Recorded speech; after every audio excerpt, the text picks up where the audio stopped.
Bom dia, quarto ano. Vamos começar a nossa aula de hoje. Tirei os livros de geografia, abra na página 40 para a gente começar, tá bom? A página 40 fala sobre a hidrografia do Brasil. Pronto, vamos lá começar? Vamos lá. A hidrografia é o estudo das águas, né, de um determinado espaço, como as dos oceanos, dos mares, dos rios e dos lagos, tá? Então, a hidrografia fala da água, né, existente no nosso planeta, certo? Então, os oceanos e os mares são grandes extensões de água salgada que contornam os continentes. O Brasil ele é banhado pelo Oceano Atlântico. O litoral é a área de contato com as águas oceânicas. O Brasil tem uma imensa área litorânea, que é a costa brasileira. Vai do Amapá ao Rio Grande do Sul. Os rios são correntes naturais de água doce que tomam a direção do mar, de um outro rio ou de um lago, né? Então, as partes do rio são nascente, que é por onde o rio nasce, né? De onde o rio nasce, né? Chamado de nascente, onde o rio nasce. Aí nós temos a afluente, que é o rio que despeja suas águas em outro rio principal. Então ele sai daquele curso e vai despejar as águas dele para outro rio, né? Um principal. Margens são as terras que são banhadas pelo rio, né? Leito é o percurso por onde as águas do rio passam. Por onde o rio está indo é chamado de leito. E a foz é onde o rio despeja as suas águas, né? Então ele vem naquele curso, né? E chega no final, ele despeja as águas dele. Então ali é chamado de foz, tá? Então os rios que nunca secam são chamados de perenes. Muitos desses rios nascem no interior do continente e desembocam no mar. Então eles nascem lá dentro, né, dos continentes e soltam suas águas, despejam suas águas nos mares, certo? Os rios que secam em determinadas épocas do ano são chamados de temporários. Em geral, esses rios nascem no interior do continente e lá mesmo desembocam. Ao conjunto de terras drenadas por um rio chamamos de bacia hidrográfica. Né? Nela ocorre a captação de água para um rio principal e seus afluentes.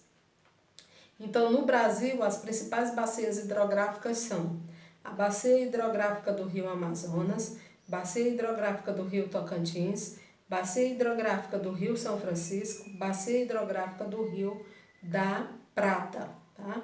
Além dessas, são encontradas ainda as bacias costeiras ou secundárias. Né?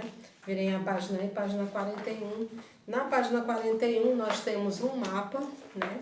Esse mapa é das bacias hidrográficas brasileiras, tá? Então, aqui onde é que a gente pode localizar cada uma dessas bacias hidrográficas, né? Aqui próximo, aqui no nosso estado, nós temos algumas bacias, né? Nós temos a costeira e a secundária, ou as secundárias, tá? Essa parte vermelha aqui é onde ficam localizadas as bacias do rio Amazonas, né? Que fica lá nas proximidades do Amazonas.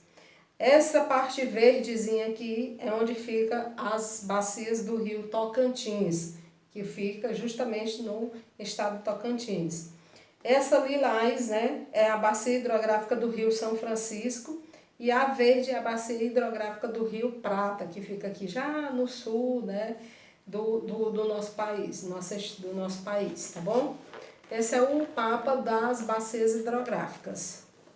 Os lagos e as lagoas são acumulações de água de grande ou pequena profundidade em depressões. Existem lagos naturais, que são formados por fontes naturais, vinda de um olho d'água ou desvio de um rio. São os lagos artificiais, que são construídos pela ação humana para obter algum progresso, né?